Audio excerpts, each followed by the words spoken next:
If you have dyslexia, does that give you a special advantage in life? Specific learning disabilities take many forms, and one child can be very different from another. Well, first of all, I would like to say I'm proud of being a dyslexic thinker.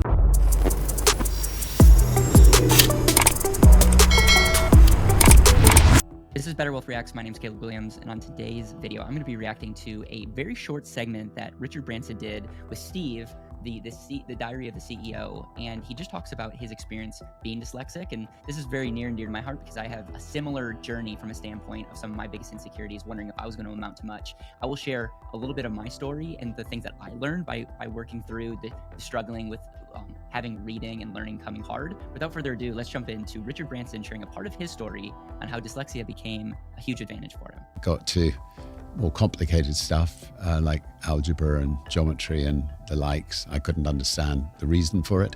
I wasn't interested in it. I couldn't understand why we were having to learn French when nobody seemed to ever actually speak it when they left school, and or Latin,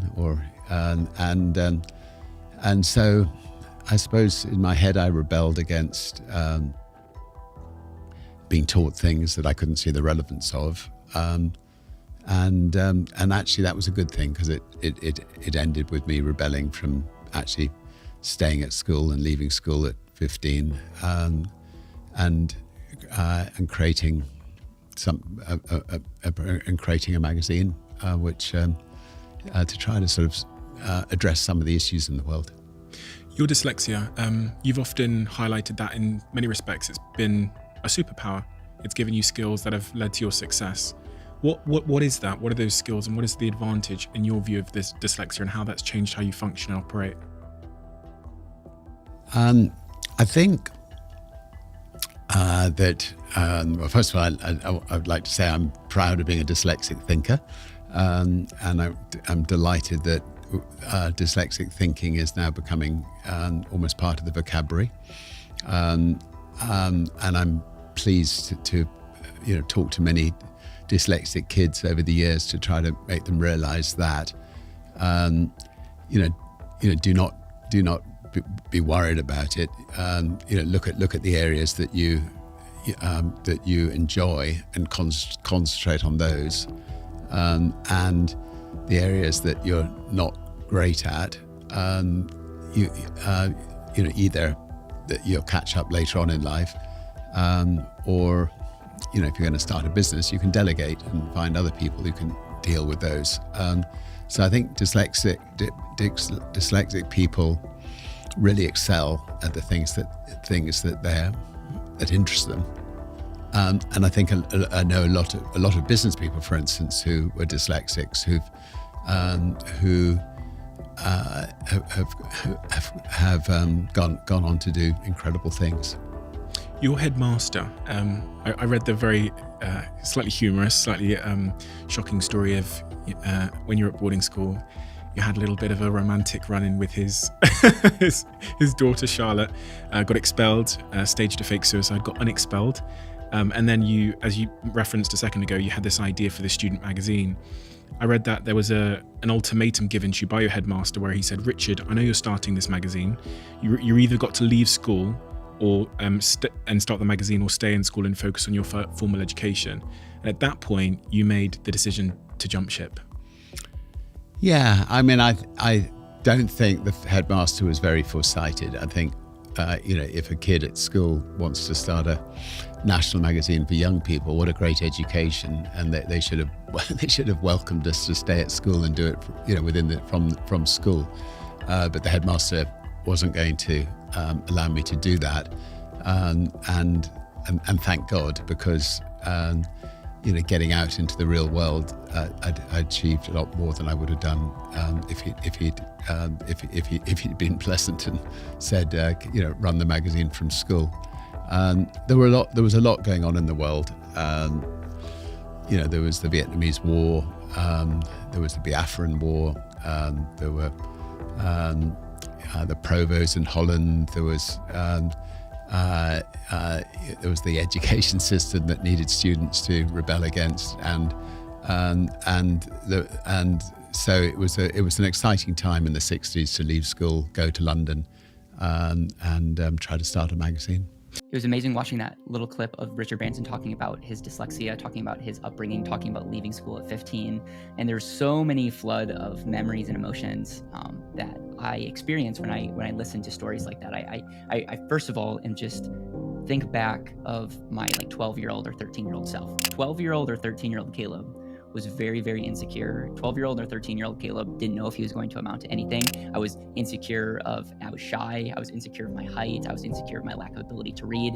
You know the game Apples to Apples? I would avoid that at all costs because I just was embarrassed because half the words I didn't know if I was going to say right. And I remember one of my most embarrassing moments was I was in front of a room of my peers, and I remember totally blanking on stage. And what made matters worse is I remember having my lines written down, but I was so nervous, and I was so nervous, and I had so much lack of confidence, and then on top of that, I struggled reading because of dyslexia, that I remember just falling over myself on stage trying to read. And I just remember how embarrassed I felt and how frustrated I felt. And I remember my mom the next day, she's just like, Caleb, the things that you can't control, like your height, your identity can't be in things you can't control, but the things that you can control, like reading, you gotta figure out a way to work with the system. And I at 12, 13, I really took that to heart to say, okay, there's truly things in all of our lives that we don't have any control over. And so why spend a single ounce of energy worrying about something if you don't have control over it? But the things that you can control, i.e. like most things in our life, we can think differently. And so one of my favorite quotes is by Simon Sinek, and he says, the solutions that you find your weaknesses growing up become your greatest strength.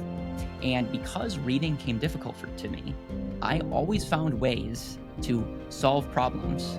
We call this leadership. We call this delegation. We call this other things now. I didn't know what it was called, but I just was like, okay, I am not going to go learn by opening up a textbook and reading, but what could I do? I could find people that know what they're talking about, and I could interview them.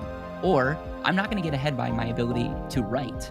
So what if I just learn to be a better speaker? So I naturally learn skill sets that I was naturally good at, and I had to be good at if I just wanted to get by in life. And I doubled down on those. And now that I look back, I say the ability to connect with people, the ability to ask questions, the ability to speak all came from the insecurity of whether you call it dyslexia or whether you call a learning disability or whatever you want to call it. It all came from the ability to overcome the weakness that I had growing up. And I look back on that, and Richard Branson talks about it being dyslexic thinking, but I just think it's thinking differently, because when I look at a problem, my initial reaction is never, what do I need to learn about this problem? It's never like I need to become the expert or what books do I need to get. I always think of, okay, I always think in pictures, and I always think in whiteboard, how do things connect? And I was like, okay, who do I know that can solve this problem, or who do I know that could help me articulate the problem and the solution? And that has given me years upon years on so many people, because I don't address certain things as I need to know everything. I think in networks, and I think in results. I think of people want to have outcomes that solve problems, and I think that has all come from just not being super. I don't think in sentences. I don't think in words. I think in connections kind of deal. So that's one of my stories as it relates to the dyslexic thinking. And the other thing I just want to encourage you all is, Richard Branson had his experience at school where he actually left at 15. I remember going to the University of Stevens Point, and I just remember working with my professors, and I got multiple credits by working on business stuff. And I just think I just had to articulate it. It goes back to maybe the dyslexic thinking, but I was like, hey, I'm working on this business and we're doing all these things. What if I created a portfolio, and all the work that I'm putting in, could you give me credit for? And I believe I got over 6 credits of just working on the business. It was something that I was already going to do, but it was because I was able to articulate it and maybe think outside the box that allowed me to get that credit and ultimately spend less time in a class that wasn't going to move the needle for me. Last thing, and I want to be very careful not to, I think this could be taken the wrong way, but I think my last year in college, I very much I knew what I wanted to do. I got really clear that, it's college, and a lot of these classes were just, again, it was not the thing that was going to move the needle or be the input that I needed. And for the longest time, I cared deeply about my grades, mainly because I just wanted to do right by people. The last story that I want to share is me at the end of college. I had to write a paper on the things that I learned in this class. It was one of the things that I had to do if I wanted to get a good grade. And now looking back, this might be a different video. I cared deeply about grades, not because I knew that the grade was going to, represent my success. I just was a people pleaser, and I just wanted my professors to know that I wasn't slacking off, because I wanted them to know that I appreciated the work that they're doing. Whole nother video, I can dissect that mindset, and I don't I don't necessarily agree with it right now, but that's just how I was. So I didn't want to just not write the paper because I think I still would have graduated. I just would have went from an A to a, way less than an A. But I didn't want to spend 10, 15, 20 hours writing a paper. And you might say, why did it take you 10, 15, 20 hours? Because writing is extremely difficult for me. I don't think in words. I don't think in sentences. It's just very unnatural for me. And I was also building BetterWealth and, dreaming up on this business. And so what I decided to do is the purpose of the paper was to share, what you learned. And so I was thinking, what is the most authentic way for me to share what I've learned? I could write it, or I could make a video and share the same thing. It would be 1/100th of the time, and it would actually be better for me to share a video than in writing, because in writing it would just be like going through the process, but it wouldn't actually create the outcome that the professor wanted. Now, whether this was a good idea or a bad idea, I already decided I'm not going to waste all the time writing a paper. I'm going to make a video and they'll so be it. They could fail me if they wanted, but I just was going to give that a try. And not only did the professor give me an A, but they rewarded me for thinking outside the box, because they saw me going above and beyond and not writing a paper, but making a personal video for them. And it was that time when it really hit me to say, man, there's not as many hard and fast black and white rules. And I think in landing the plane, the dyslexic thinking very much looks at a world of how do we solve problems, but we don't necessarily do it the traditional way that so many people learn. It's I'll just read this, or I'm going to research this. And it's, again, I'm not anti-research, and that's not that I just use my dyslexia as I can't read. I force myself to read. I force myself to learn and be better. But I also know that I'm not going to go all in on things that I'm not great at. I'm going to bring in other people that help me with that, and really challenging the status quo and saying, what can we do that can actually get better outcomes? And the video example is just one of the many examples of looking at the rules and saying, these are guidelines, and I'm going to interpret the what they want, and I'm going to do my best to deliver on that. And I could easily have failed that, because the professor could have been like, this person's super disrespectful, did all that stuff, and that would have been maybe even a better story to say, hey, I failed my last class of senior year because I didn't follow directions. I don't know. I think that would have been cool looking back to be able to share. Point that I'm making is I can very much relate to the story that Richard Branson said, and I think there's all kinds of spectrums. And while I identify as struggling with reading and all those things, I definitely am not as dyslexic as some people that I know. And I think the result of this reaction and my final thoughts is, whatever weaknesses that you have, if it can help you be more self-aware, and if you can learn solutions that you've gone through to overcome your weaknesses, those solutions may be some of your greatest strengths. And so lean into that, really self-audit that, because looking back, you might be extremely grateful that you are who you are because of how you've overcome certain downfalls or certain struggles in your life.